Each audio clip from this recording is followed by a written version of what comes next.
Setelah hari Minggunya pembesukan, hari Rabunya kami pesiar. Pakai PDH yang sudah disetrika rapi, kami berjalan berbaris melewati gerbang propos. Setelah lewat gerbang, kami berpencar. Tengok, tengok, bingung mau kemana. Yang sudah punya tujuan juga sama-sama bingung kayaknya, nyari kendaraan. Dulu di situ angkutan kota jarang lewat. Sekali-kali ada ojek yang lewat dan langsung rebutan.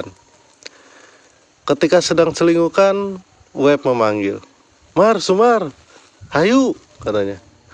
Oke, aku langsung mampiri ke rumah kakaknya yang propos. Kami bertiga. Aku, Web, satunya lagi siapa ya? Lupa. Indra kalau nggak salah. Aku, Web, Indra. Di rumahnya sudah disediakan berbagai hidangan. Nah, di rumah kakaknya Web, namanya juga kakak ke adik kali. Kakaknya bercerita, pokoknya kalau jadi tentara infanteri, jangan sampai masuk Yonif 301 Prabukian Santang, katanya. Ripuh, asli, katanya. Rupanya beliau mantan anggota 301. Soal cerita jangan sampai masuk Yonif 301 ini sudah sering kami dengar dari para pelatih.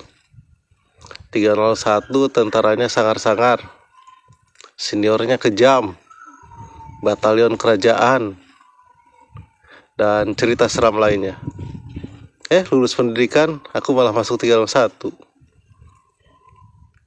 Nanti ceritanya belum sampai ke sana, masih jauh. Setelah 2 kali pesiar, dan setiap pesiar sama ke situ-situ juga ke kakaknya Web, Bang Sudrajat kalau nggak salah namanya, Bang Sudrajat.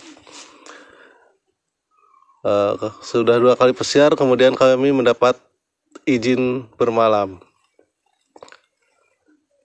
Hari Sabtu sore, bus Pangalengan Bandung sudah berjajar di jalan. Setelah apel pemberangkatan izin bermalam ini biasa disingkat IB, kami diantar sampai ke lapangan Tegalega, seberang Hubdam 3 Siliwangi. Kawanku mengajak untuk minta tanda tangan di Koramil, di buku IB. Di Koramil Tegalega aja, katanya, biar dekat, biar nanti gak repot lagi pas sampai rumah, gak usah ke Koramil, kata dia. Nanti kalau ditanya, bilang aja kita nginepnya di Jalan Pelindung Hewan, belakang Museum Sri Baduga, katanya.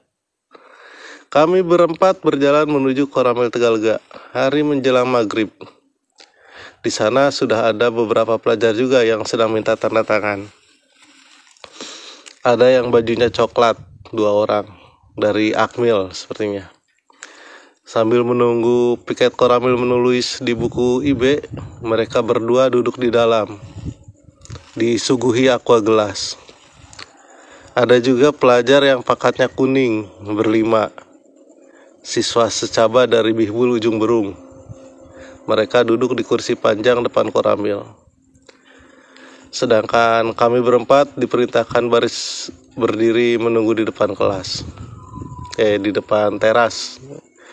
Jadi di dalam Koramilnya itu yang Akmil, di luarnya yang Caba, kita di terasnya berdiri aja. Di depan teras Koramil itu. Kemudian salah satu siswa Caba menghampiri. Pelan-pelan dia bilang, "Kita di tentara ini ada kastanya," kata dia kan. Ada kasta kayak agama Hindu aja. Itu yang Akmil duduk enak di dalam, disuguhi minum. Kita di luar, katanya pelan. Dan Ru juga enak, kataku, duduk, kita berdiri. Hehehe, dia ketawa. Berarti mereka calon perwira bangsa ksatria, katanya. Kita yang duduk bangsa Waisa. Kami yang tamtama bangsa Sudra ya, kataku motong. Iya. Kami bicara pelan-pelan. Begitu yang Akmil keluar, kami menghormat. "Selamat malam." Terus aku nanya, "Dan Ru, kalau begitu yang Brahmananya siapa?" Kata Danru itu bilang, iya para jenderal, orang sakti. Ada-ada aja dan rumah. Kan hierarki tentara mah, kepangkatan, bukan kasta. Setelah selesai kami pun berpencar. Pulang IB harus bawa uang minimal 100.000, kata pelatih. 20.000 buat ganti ongkos bis, sisanya buat jajan karena nanti mau dibuka kantin. Gue bingung kemana nyari uang 100.000. Nah, yang paling gampang nyari uang ya ke Habitat dulu, ke Sukamana dekat Saritem menemui Adeden. Aku naik angkot, turun, naik angkot lagi, jurusan Cukudapati Ciroyom, turun di Jalan Kebon Jati, di seberang Jalan Raden Adibrata. Menjelang Isya, aku belum sholat maghrib saat itu, tapi di daerah situ gak ada musola. Aku lanjut jalan. Di perempatan gang sepi. Biasanya kelompok Adeden di sini. Aku kan mau minta bekal ke Adeden. Aku diam berpikir, nyari Abandi di Saritem atau ke Ombos di kosan yang dulu ya. Pak, mau kemana? Kulihat engkau warung yang menyapa. Sekarang engkau kelihatan makin tua. Aku tengok. Si engkau manggil bapak ke siapa? Tanyaku dalam hati. Kak saya kok. Iya, ke bapak. Bapak mau kemana? Tanyanya lagi. Ini saya kok, Sumaryadi. Dulu kan biasa nongkrong di warung engkau, jawabku. Wah, Pak Sumaryadi yang kemana-mana sama si bos? Si engkau masih ingat rupanya. Iya kok saya. Aku menghampiri engkau mengajak salaman. Aduh, udah sukses sekarang. Sini duduk. Sebentar lagi juga anak-anak kesini, katanya. Mami Enci keluar. Aku salaman. Enci memeluk. Aduh, ternyangka si bapak jadi tentara. Ulah bapak tuh, Ci, Sumar we. Biasa oge Sumar, kataku.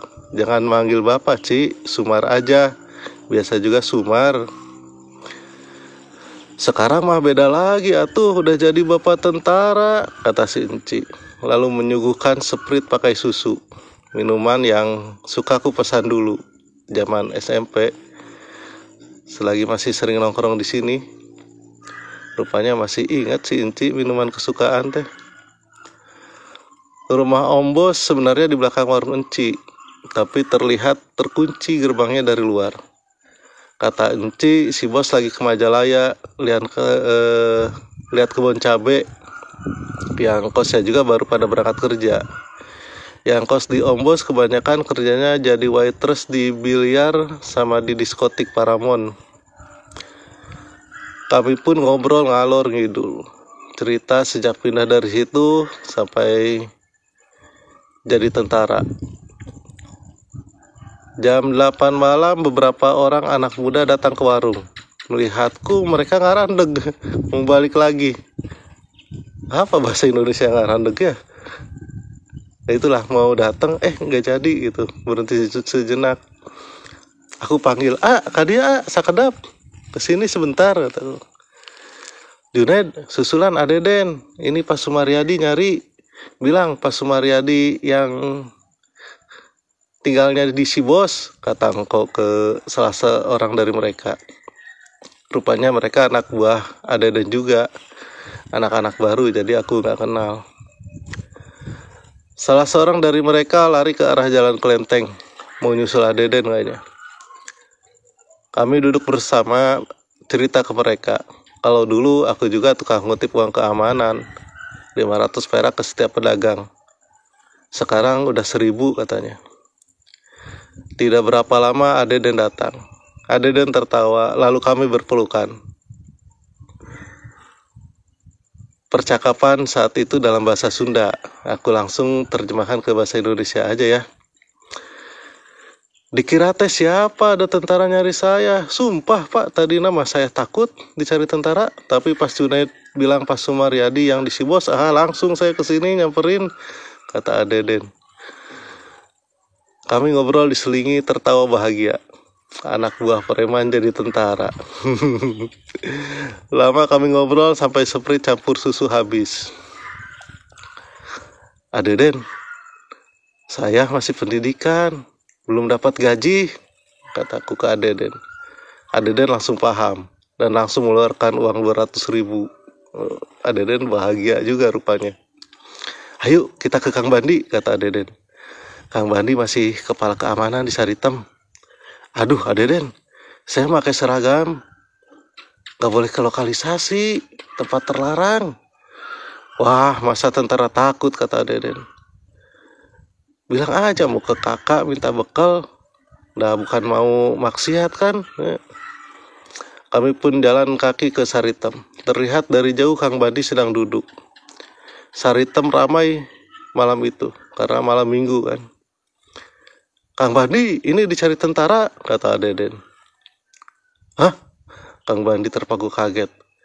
Aneh, ada tentara berseragam PDH ke lokalisasi. Kang, kataku ngajak salaman. Kang Bandi ragu-ragu menerima tanganku. Sahacing. Siapa yo, kata Adeden.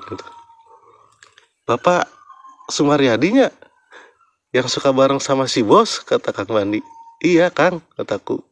Aduh syukur, alhamdulillah. Aduh syukur, alhamdulillah.